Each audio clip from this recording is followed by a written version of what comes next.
Hi guys, welcome back to my channel. So today I'm going to be doing a quick video on 10 things that you should and shouldn't do right after having gastric sleeve surgery. Please keep in mind, once again, everyone's experience is different. None of these things may have affected you, all of these things may have affected you, or one of these two things may have affected you. But I just wanted to make a quick video on some things that you should and shouldn't do. So let's get started.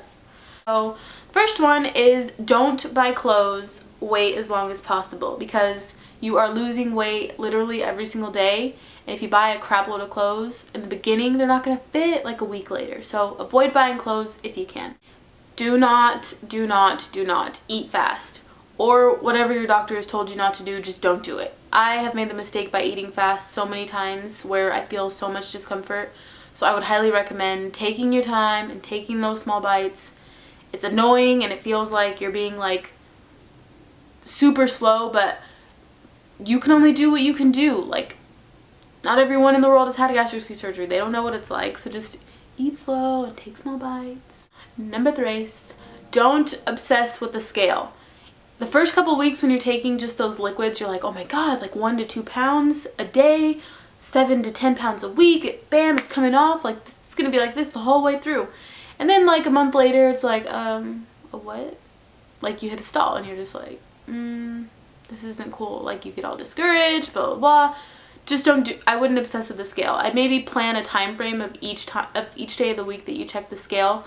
I find that checking the scale for me, like 3 to 4 days worked for me. It still got me excited and I knew I was still losing the weight, but I wasn't checking back every day where it was like, okay, 1 pound, 1 pound, 1 pound, 2 pounds, 1 pound. And then like when I started eating my solids and eating the regular foods, it was like a lot less, so I didn't get that discouraged. So don't obsess with the scale, just know the weight is definitely coming off. Just pick a day that maybe works for you that you can check it, and that way you can weigh yourself and you're not discouraged when you get on the scale the next time. Number 4, do not base your experience off of anybody else's. I cannot say this enough. Just because Jane Doe can eat ice cream and you can't doesn't mean that her doctor did something different.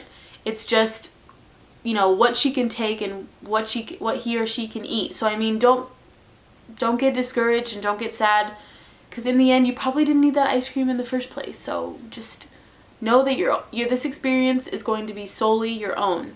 There's never going to be two people alike that I have found. So just whatever works for you is working for you, but don't be salty that Sally gets the ice cream and you don't, because you probably get something else that Sally doesn't get, because you're different and you're unique. So don't be mad. Number 5, do not depend on the sleeve. I know my doctor told me this, so I'm pretty sure that all the other doctors said this.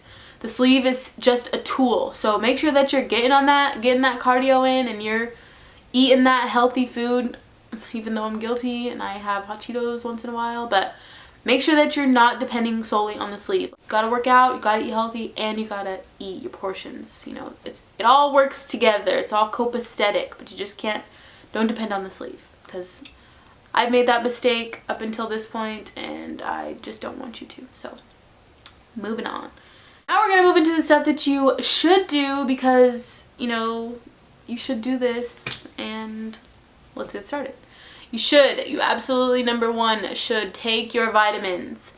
We are taking in a lot less food now, so we get a lot less protein. So with getting in less protein, your hair starts to shed and fall out. Thank God for extensions, let me tell you. No, I'm just kidding. I have definitely shed a lot of hair, but I also still have a lot of hair left because I've continued to take my vitamins. I've tried to get the maximum amount of protein that I can handle and take in as much as I can per day. That's within shakes, within meats, my vitamins, and all that time together kind of makes it work. So make sure you take your vitamins. Number 2, what you should do, follow, especially the first 30 days, follow the time frames of what foods you can take. Extremely important to do so. If it's 2 weeks that you have to take liquids, take those full 2 weeks to take liquids. If it's soft foods for 3 weeks, take soft foods for 3 weeks. If it's coming into like hot dogs and like meats and stuff, take it slow. I mean, there's no need to rush. This is for the rest of your life. So just take those time frames that they give you very seriously. Number 3, after I got my surgery, they gave me a card I bet a lot of people got these. You get them in different forms: laminated, not laminated, nice, not nice, whatever.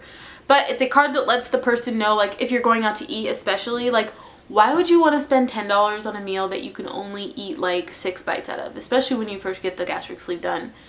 You really can't eat that much. As the time goes on, your stomach adjusts. But use the kids meal card that they give you.